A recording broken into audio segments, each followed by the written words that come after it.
Hello dear students. इस video में बच्चों हमारी जो डेली लाइफ के मटेरियल्स होते हैं जैसे कि कपड़े होते हैं, कपड़ों की शुरुआत कहाँ से हुई, कौन कौन से तरह के फैब्रिक्स होते हैं, अलग अलग तरह के फैब्रिक्स के बारे में, सिंथेटिक फैब्रिक्स के बारे में हम पढ़ेंगे। तो बच्चों कपड़े जो होते हैं हम क्यों पहनते हैं? क्योंकि वो हमें ख़राब मौसम से बचाते हैं।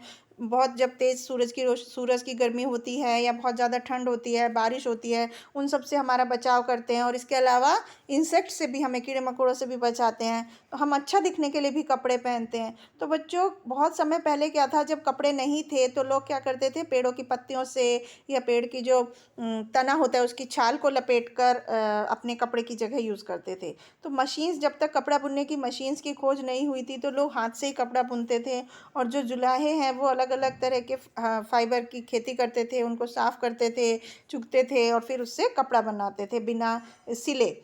तो इस जो आजकल जैसे ओपन कपड़े होते हैं जैसे लुंगी है, साड़ी है, इस तरह के कपड़े प्रेजेंट थे और बिना उसको कट किए और सिले हुए वो लोग पहनते थे। और बहुत बाद में फिर शर्ट्स और ब्लाउज बनने लगे। तो इस तरह से कपड़ों की शुरुआत कैसे हुई? जब बहुत समय पहले जब लोग गुफाओं में रहते थे, उन्हें नहीं पता था कि कपड़े किस तरह, वो आज जैसे कपड़े नहीं पहनते थे।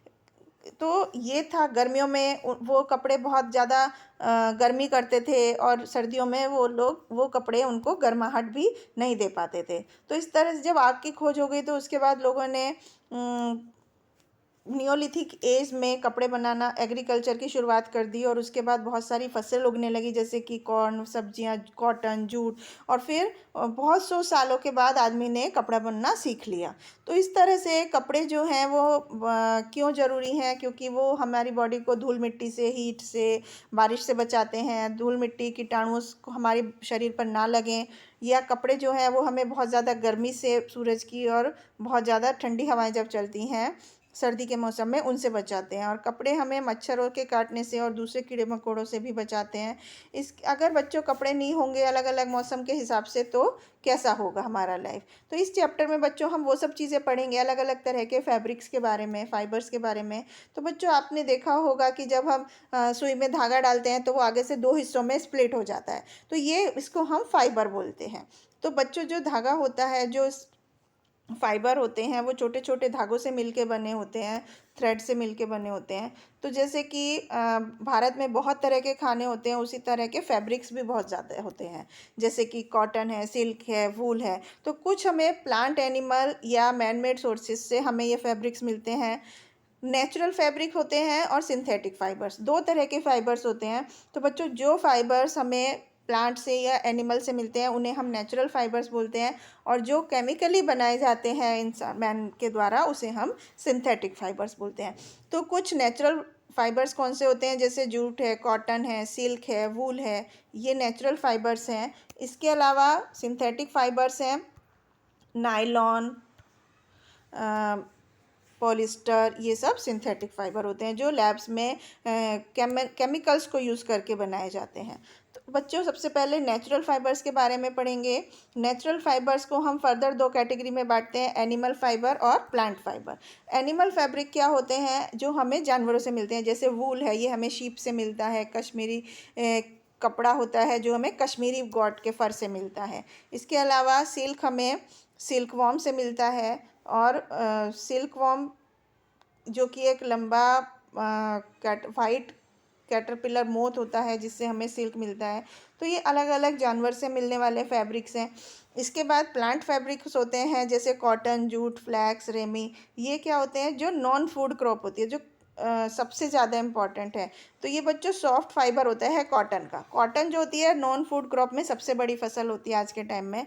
तो बहुत ही सॉफ्ट फाइबर होता है, गर्मियों के मौसम में पहना जाता है। कॉटन प्लांट से हमें कॉटन का फैब्रिक मिलता है।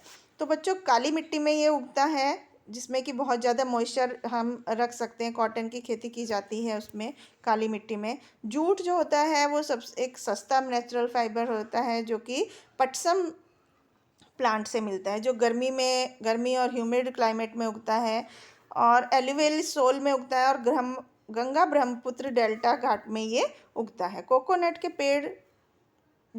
के फल लगे होते हैं जो कि बहुत ज़्यादा यूज़ किए जाते हैं। कोकोनट फाइबर को साफ़ किया जाता है और उसके बाद उसको चिकना करके उससे बहुत सारे तरह की डॉल और खिलौने बनाए जाते हैं, उनको कलर करके, जो कि और सुंदर डेकोरेटिव पीस भी बनाए जाते हैं। इसके बाद बच्चों हम सिंथेटिक फाइबर के बारे में पढ़ते हैं। सिंथेटिक फैब्रिक्स जो होते हैं वो फैक्ट्रीज़ में बनाए जाते हैं केमिकल्स को यूज़ करके, इसलिए इनको हम आर्टिफिशियल फाइबर फैब्रिक्स भी बोलते हैं, जैसे नायलॉन, पॉलिस्टर, टेरिलीन, ये सब सिंथेटिक फैब्रिक्स है। प्लास्टिक जो है वो सबसे पहले गर्म होके पिघलाया जाता है और उसके बाद ये आर्टिफिशियल फैब्रिक्स बनाए जाते हैं। सिंथेटिक कपड़े जो होते हैं वो ज़्यादा मजबूत होते हैं और जल्दी उनमें सलवटें नहीं पड़ती हैं, वो जल्दी से सूख भी जाते हैं और उनके बीच में ज़्यादा एयर स्पेस नहीं होता है, कम होता है, तो जिससे वो अच्छी तरह उनमें पसीना वो नहीं सोख पाते हैं, इसलिए वो गर्म और ह्यूमिड एटमॉस्फेयर जहाँ पे होता है वेदर, वहाँ पे अच्छे नहीं लगते पहनने में। इसके बाद यार्न टू फैब्रिक, धागे से किस तरह कपड़ा बनाया जाता है। तो बच्चों फैब्रिक्स क्या होते हैं जो यार्न से बनते हैं, यार्न मतलब धागों से बनते हैं। तो दो मेन प्रोसेस होते हैं जो कि वीविंग और नीटिंग, जो कपड़ा बनाने के। तो वीविंग में क्या होता है बच्चों, हम दो यार्न को, दो धागों को एक साथ रखकर बुनते हैं, उससे कपड़ा बनाते हैं। तो पहले ये हाथों से भी होता था, आजकल उसके लिए मशीन हो गई है जिसे हम लूम्स बोलते हैं। तो लूम्स जो होती हैं वो हाथ से चलाने वाली भी होती हैं, पावर लूम्स भी होती हैं। तो इस तरह से ये कपड़े बनाए जाते हैं, उसे हम वीविंग बोलते हैं। इसके बाद दूसरा तरीका होता है निटिंग। निटिंग में क्या होता है, एक ही धागे से सिंगल धागे से कपड़ा बुना जाता है, जिसे हम निटिंग बोलते हैं। जैसे हम जुराब बुनते हैं, स्वेटर बुनते हैं या दूसरे कपड़े बुनते हैं, वो सब उसको हम निटिंग बोलते हैं। अब हम कॉटन का क्या क्या यूज़ होता है बच्चों। कॉटन में हॉस्पिटल में क्लीन करने में रॉ कॉटन का यूज़ किया जाता है। वो बहुत हल्की होती है और गुड अब्जॉर्बेंट होती है, उसके अंदर लिक्विड आराम से अब्जॉर्ब हो जाता है। गर्मियों के कपड़े बनाए जाते हैं कॉटन से। कॉटन सीड को हम खल बोलते हैं, जो कि बहुत सारे जानवरों का खाना होता है। और कॉटन के जो पैड होते हैं वो तकिया, बेडशीट बनाने के लिए यूज़ किए जाते हैं। इसके अलावा कॉटन के बीज जो होते हैं अलग होने के बाद वो गेंद बनाने के लिए भी यूज़ किए जाते हैं। और कॉटन के सीड से तेल बनाया जाता है, जो कि अलग अलग पर्पज़ से यूज़ किया जाता है। और जूट से हम बहुत सारे बोरियां बनाते हैं, रैपिंग मटेरियल बनाते हैं, और उसको कपड़ा लपेटने के लिए भी हम यूज़ करते हैं। तो इस तरह से, इसके अलावा ये आप देख रहे हैं पर्दे बनाए जाते हैं, कुर्सियाँ, हैंडबैग, कवर, कारपेट और भी दूसरी बहुत सारी आइटम बनाई जाती हैं जूट से। तो इस तरह से बच्चों हमने क्या क्या चीज़ें सीखी इस चैप्टर में, उसको एक बार रिवाइज़ करते हैं कि पुराने समय में क्या होता था, कपड़ों का मतलब जानवरों की स्किन या पेड़ का तना होता था। और जो पतले पतले धागे होते हैं जो कि हम उनको और भी पतले धागों से मिलकर वो बने होते हैं, जिसे हम फाइबर बोलते हैं। और सारे फाइबर्स जो होते हैं प्लांट और एनिमल से जो हमें मिलते हैं उन्हें हम नेचुरल फाइबर बोलते हैं।